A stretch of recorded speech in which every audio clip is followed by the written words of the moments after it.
Well, this is bad. Malik Beasley has the federales on him, and once the feds are on you, it's a little past speculation. It's like, got this. He was looking in possible talks, and could still be 3-year, $42 million to bring him back to Detroit, but this gambling I'm gonna be honest, I don't think it'll just come down to him. I bet you a lot think of it's people moving like doing, that absolutely. across sports? Because it's easy. It's easy work. I mean, it's a new way, man. It's easy to gamble. You do it from your cell phone now, and you just get caught up in that environment. This is the small part. This is only the beginning. This is only the beginning. And the more and more it happens, the more it eats away at the integrity of the sport. And that's when this all falls apart. This is not wrestling. What makes this compelling is the real live drama that is involved, and it is based on the sanctity of what happens. Sources tell me the U.S. District Attorney's Office is investigating Detroit Pistons guard Malik Beasley on allegations of gambling on NBA games and prop bets. I'm told it was during, allegedly, the 2023-2024 season. I have a quote from Beasley's attorney, Steve Haney. He said, an investigation is not a charge. Malik is afforded the same right of the presumption of innocence as anyone else under the U.S. Constitution. Why are you betting like this in the NBA? What's bro? the point, bro? Yeah. 42 million. I'm not sending up no prayer for that shit. Allegedly, we got to see what's going on first. There's been no charge that is looking into to it. even be In the investigated for betting you in the NBA. He gambling though. Well, like even when I was an employee, you know what I'm saying? If you're in the league at all, top to bottom, they run your name through a search engine system to see just about every week, every month to make sure that you're not involved in nothing. So if you got a phone number, an email, any of the above, bro, they're pulling up and seeing what's happening with it. So you think his name got flagged on something? I believe so. That was betting on the Timberwolves. I know it. I look at his I can tell betting on the Timberwolves. I hope it's fake bees, but goddamn, It really is some people who are just addicted to gambling, though. Yeah. Another day, another gambling story centered around a member of a sports team. Just days ago, an ESPN report would state that sharpshooter Malik Beasley, and he is a good three-point shooter, formerly with the Detroit Pistons, was being investigated on gambling allegations. He is currently a free agent. One source told ESPN's Sham Charania that unusual betting activity came about on Beasley's over-under for rebounds, which was set at 2.5. He finished with 6 boards. That game was on January 31st, 2024. This comes after another player saw an investigation,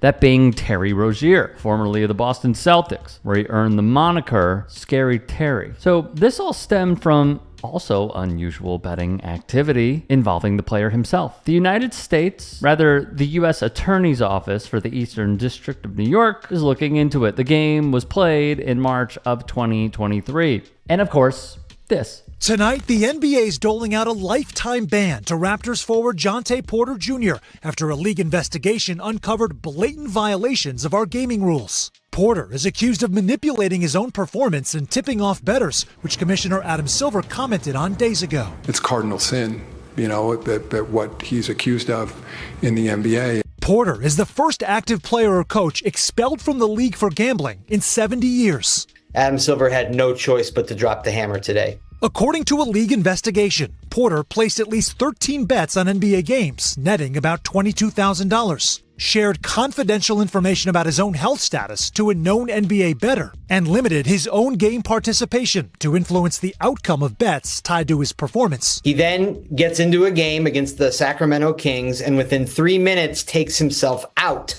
saying that he's sick. He only played 3 minutes. He didn't take shots. He didn't get rebounds, so he underperforms. They win the bet.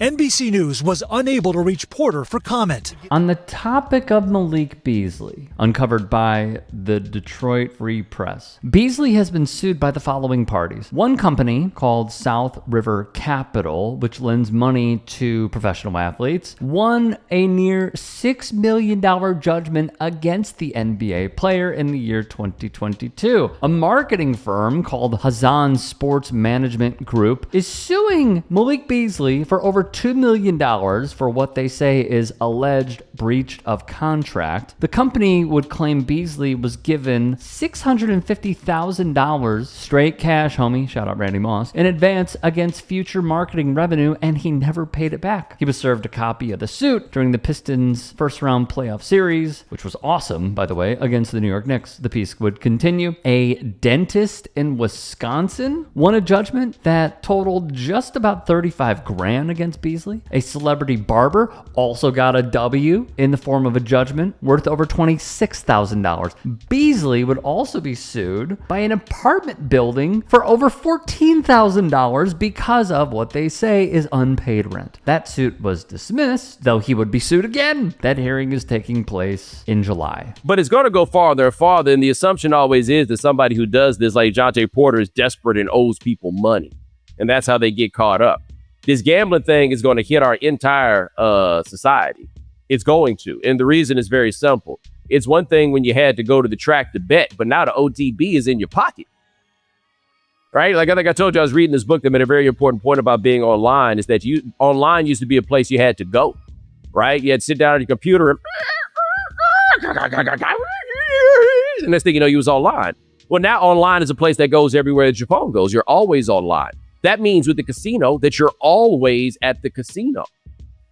Somebody is going to get themselves in this trouble because it's almost impossible not to. We are addicted to our phones as is. You think somebody's not going to get addicted to the part of the phone that you can make money with?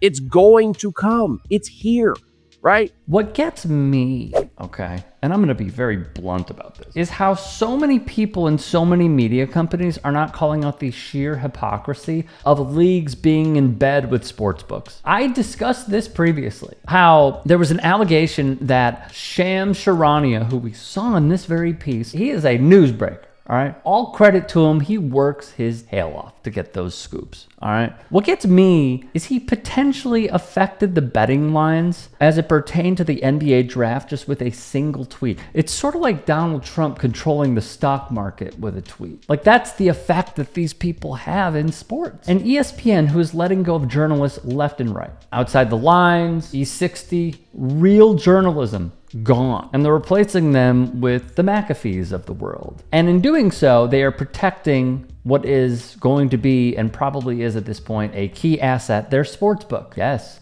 ESPN, the same network that talks about sports 24/7 and says that they remain neutral and wants to remain objective as much as possible, has a sportsbook. And they print those lines. And they have betting analysts and they have betting shows.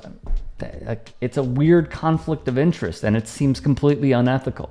So, like, I'm looking at this Malik Beasley stuff, and it's just there's so many different layers to this. One of the other ones is the fact that the leagues are in bed with these sports books. The FanDuel pregame, the DraftKings logo on the freaking court. That's not good. That is not healthy. It's unavoidable because they made this bed and now they have to sleep in it. And the biggest problem for me is we have seen so many different, and I understand YouTube is riddled with it, we've seen so many different conspiracy theories surrounding sports. Oh, the referees just wanted to go longer. Oh, Adam Silver just wants the New York Knicks, so that's why they got so many calls down the stretch, because they're a major market.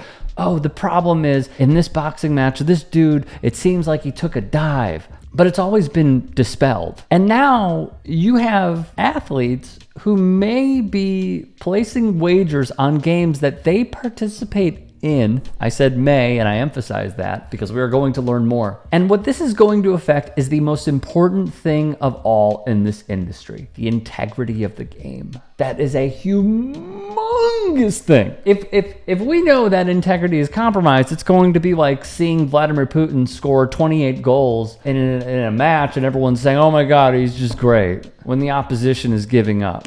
You cannot question the integrity of the game. You cannot, or else it will not be sustainable. The saddest part about this is I know it's not just the three that are being investigated, like Jontay Porter, Terry Rozier, Malik Beasley. There will be more because, as Bomani Jones put it, it is so accessible.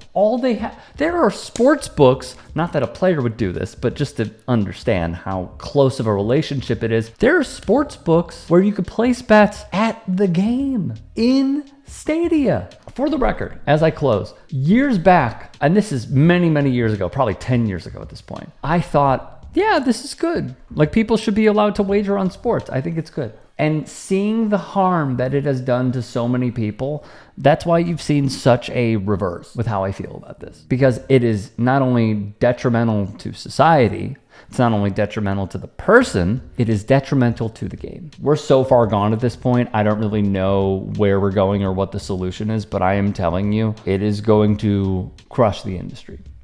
And it's only going to get worse.